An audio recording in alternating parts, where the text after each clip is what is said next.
இறையேசுவில் பிரியமான சகோதர சகோதரிகளே, நமது ஆண்டவர் இயேசு கிறிஸ்துவுடைய திருப்பெயரால் உங்களுக்கும் உங்கள் குடும்பத்தில் இருக்கிற அனைவருக்கும் அன்பும் சமாதானமும் மகிழ்ச்சியும் உண்டாவதாக. அன்புமிக்கவர்களே, செப்டம்பர் மாதம் 16ஆம் தேதி தாயான் திரு அவை 2 மறைசாட்சியருடைய நினைவு நாளை கொண்டாடுகிறது.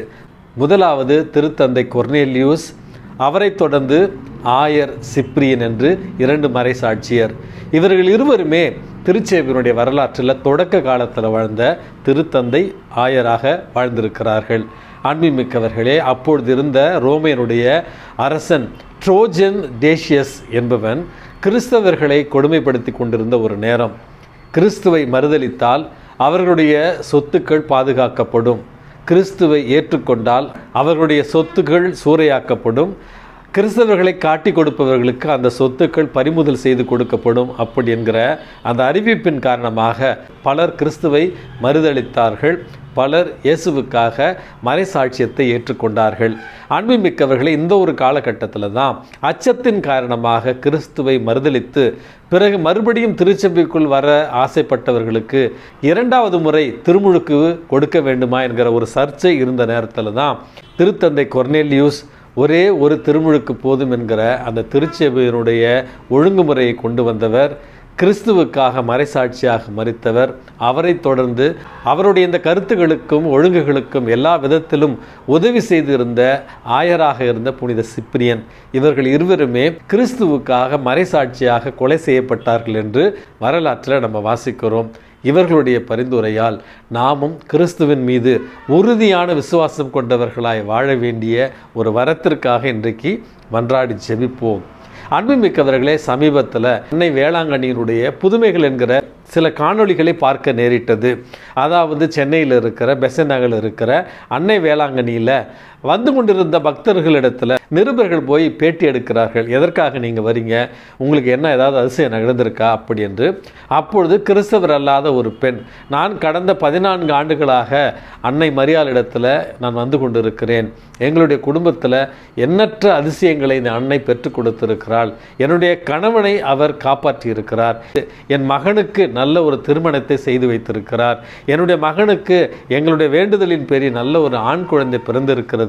அப்படி என்று இந்த 14 ஆண்டுகளில் நான் கிறிஸ்தவர் அல்ல, திருமுழுக்கு பெறாதவர் தான், இருந்தாலும் அன்னை மரியாளிடத்தில் வருகிறேன், பரிந்துரை ஜெபங்களை வைக்கிறேன், எனக்கு எல்லா வருடமும் நன்றி சொல்வதற்கு அன்னை மரியாள் ஒரு வாய்ப்பை கொடுத்து கொண்டே இருக்கிறார் அப்படி என்று அந்த ஏழை தாய் விசுவாசத்தோடு சொன்னது என்னுடைய விசுவாசத்தை உறுதிப்படுத்தியது. அன்புமிக்கவர்களே, சமீபத்தில் நம்முடைய திருத்தந்தை ஆசியாவுக்கு திருப்பயணமாக வந்திருந்தார், பல நாடுகளுக்கு சென்றார்.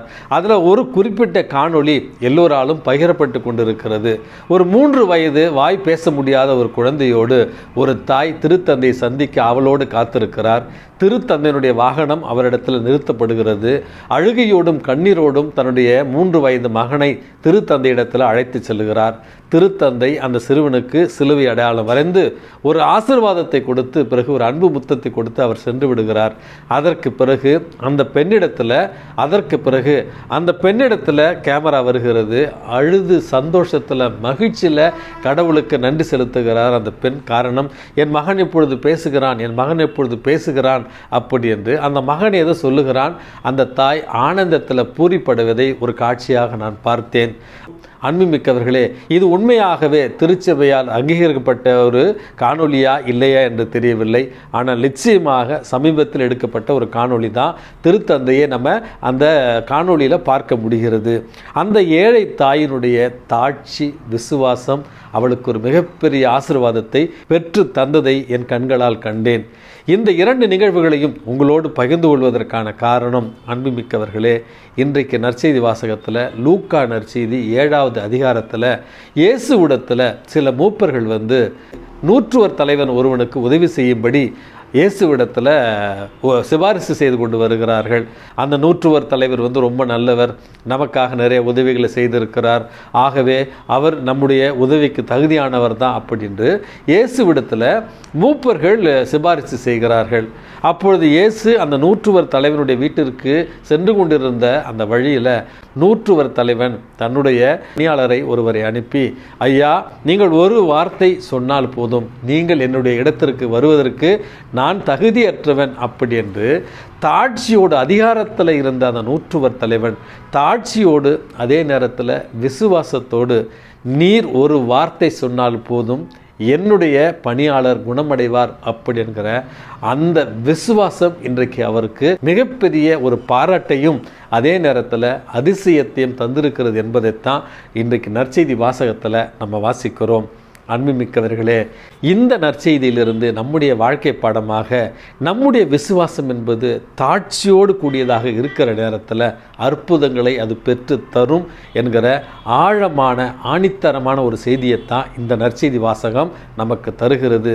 வெறும் விசுவாசம் மட்டும் போதாது, தாட்சியோடு நம்முடைய தகுதியற்ற நிலையை உணர்ந்து இயேசுவிடத்தில் நாம் விசுவாசத்தோடு ஜெபிக்கிற பொழுது இந்த விசுவாசம் மலைகளை கூட பெயர்ந்து போக செய்கிற அளவுக்கு வல்லமை உள்ளது என்பதைத்தான் இன்றைக்கு நம்ம உணர்ந்து கொள்ள வேண்டும். ஆகவே ஜெபிப்போம், விசுவாசத்தோடு ஜெபிப்போம், தாட்சியோடு ஜெபிப்போம், மனம் தளராமல் ஜெபிப்போம். ஆச்சரியங்களையும் அதிசயங்களையும் இயேசுவினுடைய கரங்களிலிருந்து பெற்றுக்கொள்வோம். எல்லாம் வல்ல இறைவன், தந்தை, மகன், தூய ஆவி உங்களையும் உங்கள் குடும்பத்தில் இருக்கிற அனைவரையும் நிறைவாக ஆசிர்வதித்து பாதுகாத்து வழி நடத்துவாராக. ஆமென்.